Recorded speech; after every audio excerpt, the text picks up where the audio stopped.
So this week there was an article in the newspaper, and it was about how at this African American university, for the very first time ever, this white chick won their Miss Teen campus, and then she got hated on and got so much racial abuse from all the African American people that were there. She got so upset she wrote a letter to the President of the United States, and I quote, okay, this is actually what she wrote. She wrote to President Barack Obama saying, "I'm sure you yourself can relate because you yourself have been in a similar situation." Now, like, I can kind of see where she was going with that, right? But I can't help thinking this.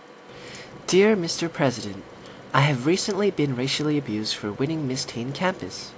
I thought you would relate to my situation very well, as you yourself know what it's like growing up as a little white girl in the suburbs and constantly being racially abused for your beauty by other jealous African American girls. Mr. President, we've got a letter here for you. Okay, let's see what we got here.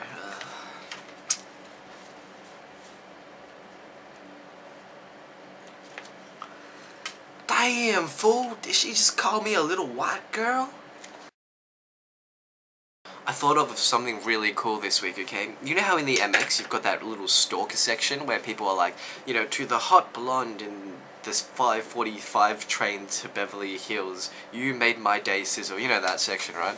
I want to write in like a letter and say something like, to the person sitting right in front of me, you smell really nice.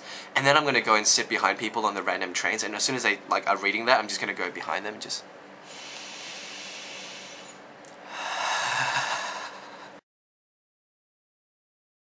So I was having dinner with my family at the dinner table, right? And I swear to God, I heard the most horrifying thing from my mum. Basically went like this. "And how was your day at school today?" Today we played pretend to be gay, and we were like all hugging each other and stuff. Pretending to be gay, huh? Well, not in my household. If you want to be gay, you can get the fuck out. Yeah, but Mom, like, Michael Jackson was gay, and like, if he can be gay, I can be too. It's really cool. And look what happened to him. So yeah, I didn't know what to say to that. I mean, I forgot to mention this, but my brother's an 8-year-old, and yeah, he was traumatized after this. I do a lot of stupid things, but sometimes I amaze myself, okay? I'll give you an example. I got food poisoning yesterday because I bought this Korean rice drink. It's really, really nice, okay? And I remember when I first brought it home, I said, oh man, I remember the last time I drank this, it was so delicious. I drank like half the bottle in one go, and then I got food poisoning the next day, right? And then I thought, haha, and so I'm drinking it, and it's so nice. I drink half the bottle, and yeah, that night I got food poisoning.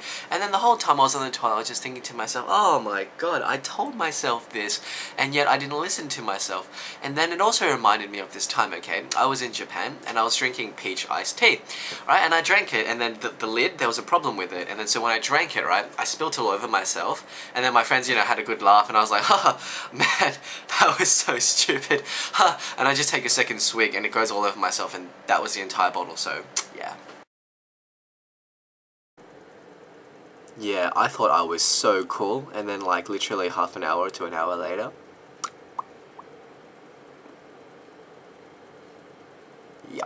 So yeah, due to my Facebooking misadventures at my bookstore, I was recently fired from work. So I went for a job interviews this week, and I have to say they didn't go too quite well because of two things mainly. Okay, the first thing was, as soon as I walked into the kind of applicant's room place, I sat down, I got my little application form, and then, okay, this happens to everyone. I noticed my fly was undone. Surely enough, quite normal. So, I got up for a second to try and do it up, but then everyone started looking at me, and I was like, shit, better make a move now, everyone's looking at me. So I walk up to the reception area, and I ask the chick, I'm like, excuse me, where's your bathroom? And she goes, just out to the left. So I walk out, and since I'm not actually going to the toilet, I go to the right. It doesn't really matter, right? I go to the right, and I'm doing up my fly, and then I have to, do up my shirt and everything again, and then I realized I was sitting outside the women's toilet, which is not exactly a big deal because I don't have to go in, right? But the whole time I realized the reception chicks were actually staring at me, right? Like they couldn't see what I was doing because it expands. But then when I came back, they were like, oh, but the male toilets are actually, and I was like, no, it's alright, I got what I needed to do done, it's fine. So I went and sat back down, right? And then, the thought occurred to me, shit, she just thought I went and pissed in the female toilets, and yeah. Not a good start. Second really awesome thing that happened during that interview was we actually got to sit down and we had to do these tests, right? And it was like an attention to detail test, so you have to follow instructions very, very carefully. And then see, there were a lot of trick questions in there, and then, you know, just to catch out the people who aren't very careful. And when we got to the very last question, okay, well, yeah, at the start of the test they gave us all these tools like, you know, pen, paper and stapler and like a little handset to call her to say when we're done, okay? And the very, very last instruction was, please place everything that you have been given into the envelope, okay? And then, you know, close it and give it to her, and that's the test, right? See, I thought maybe that's a trick question because the envelope they gave us was kind of pretty small, but I thought, you know, I'm going to put my paper, I'm going to put my pen in there, and I'm going to go even one step further. I'm going to put the stapler that she gave us in there because it did say, please put everything that you've been given into the envelope. And I thought, gee, because it's a, you know, follow instruction test, you've got to be careful. So I'm all like cocky and shit, I put it in there, and when I get out there, I'm like, ha, so what did you guys do for the last question? And they're like, oh, you know, we just put the paper in there, it's the logical thing to do, right? And I'm like, ha, yeah. Me too.